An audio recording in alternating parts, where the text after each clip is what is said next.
Ladies and gentlemen, Raiders quarterback Jimmy Garoppolo opens up about the Trey Lance trade between the San Francisco 49ers and the Dallas Cowboys. Plus, the Raiders keep on making roster cuts. And we also have an update on the backup quarterback situation as the season arises and the Raiders must cut down this roster to 53. Remember to like and subscribe for more Raiders content. We had some early cuts for the Las Vegas Raiders. First and foremost, it was Darwin Thompson, the former Kansas City Chiefs running back. Obviously, Josh Jacobs is back, so we're not going to need all those running backs that we ended up signing. And quarterback Chase Garbers, who was QB number 4. We all like this guy. He's a mobile West Coast dude, but he has been released yet again. I anticipate that the Raiders will try to get this guy on the practice squad. He's more than likely going to clear waivers unless some other team picks him up. And the Raiders have a lot further to go in terms of their cuts. They're still going to need to cut 20 more people, and we're going to talk about who could possibly be on the outs in just a little bit,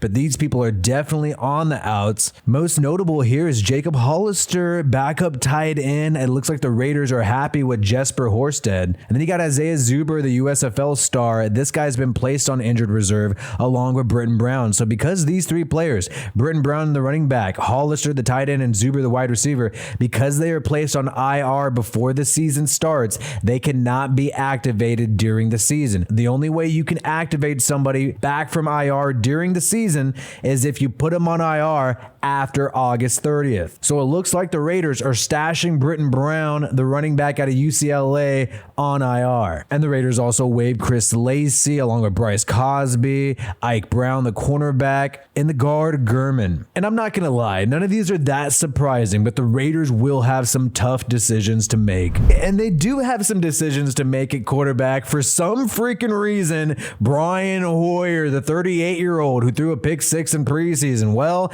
this guy is still your quarterback number 2 in case Jimmy Garoppolo goes down. Despite the fact that Aiden O'Connell has had a spectacular preseason, the Raiders still have Brian Hoyer listed as quarterback number 2, and McDaniels was asked about this past week. And Josh McDaniels said that it's not set in stone. Whatever decision is made on the number 2 QB situation can be maneuvered, can change over time. So Aiden O'Connell is still going to have to prove himself. Brian Hoyer's experience with Josh McDaniels' system is paying dividends right now. And maybe the Raiders are just listing him as QB2 as a formality. And if push came to shove, if Jimmy G really went down, I would hope they would make the smart decision and put Aiden O'Connell in there as QB number 2. That guy definitely gives you a better chance to win, from what I can see, than Brian Hoyer. And when you're looking at this roster, who could be on the outs? The Raiders need to get to 53 players by freaking Tuesday. And all around the league, other people are cutting players, and the Raiders are going to be considering, hey, should we pick up this guy from this team? Should we pick up this guy from this team? There's going to be a lot of maneuvering around the NFL. And luckily, this ESPN depth chart is pretty up to date. Cam Sims and Christian Wilkerson at wide receiver. These guys look good. I think Wilkerson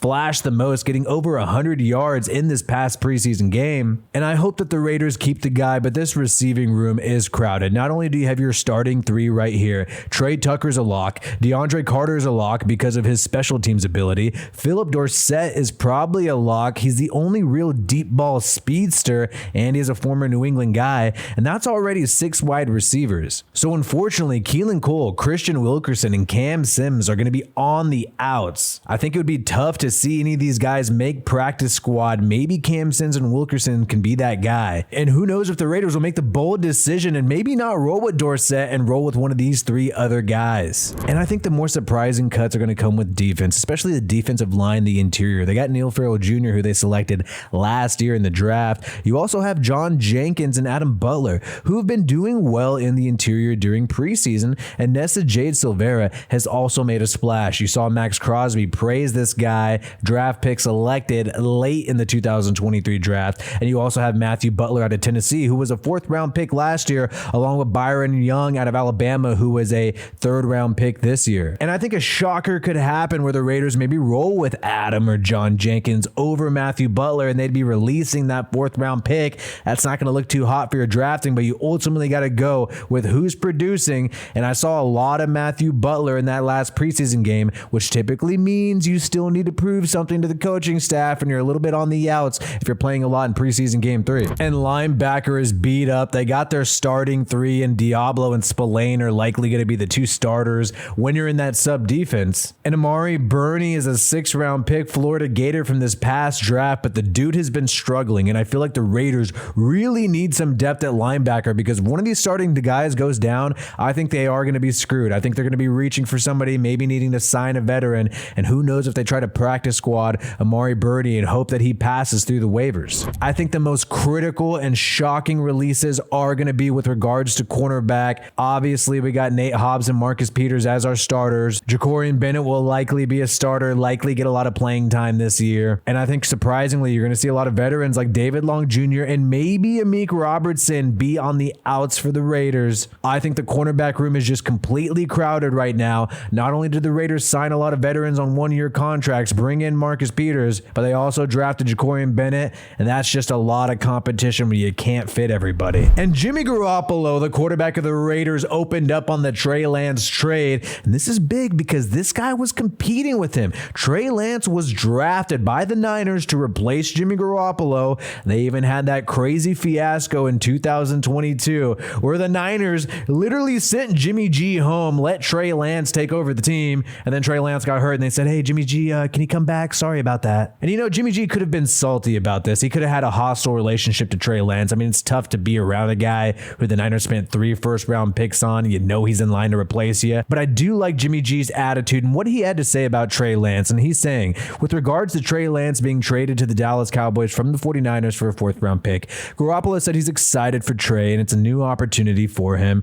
And he's saying that things just didn't work out for him in San Francisco for whatever reason, but he's glad he gets another shot. And the league's all about opportunities. When you get a fresh one like that, you got to take advantage of it. And look, when talking about fresh shots, Jimmy G is also getting a fresh shot of his own with the Las Vegas Raiders this year. This is a guy, in my opinion, look, I want him to succeed. I want him to do great, but I do not believe he got really any offers from anybody else besides the Raiders this past offseason. And now he's in a situation where he's got all these weapons around him, and unless he has the best statistical record of his career, unless he throws for over 4,000 yards, I think a lot of Raiders fans are going to be disappointed. But he's got a fresh start. He's out of that hostile San Francisco 49ers building. Maybe this could be what he needs, just like it is what Trey Lance needs. And then Jimmy G goes on to say everyone has their own path and everything like that. It's never going to be easy, but it's about how you come out on the other end. So he's excited for him, and he's a brother of him, always pulling for him. And that's a great attitude to have as a quarterback in case things go south. Look, even if Aiden O'Connell takes over, which you got some fans saying, hey, I want this guy to take over right now, you could already see that Jimmy G is going to have a good attitude, a good relationship in the quarterback room,